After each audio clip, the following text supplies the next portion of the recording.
அல்லாஹ்வின் தூதர் சொல்றாங்க, என் காலில யாரும் விழக்கூடாது. சொல்றது யாருங்க?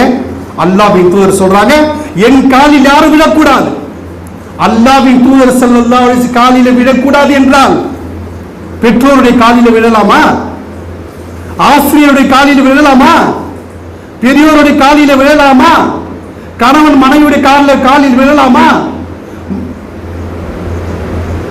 சகோதரர்களே, ஷேக் பாபாக்கள் இருக்கிறார்களே, அவருடைய காலில் விழலாமா?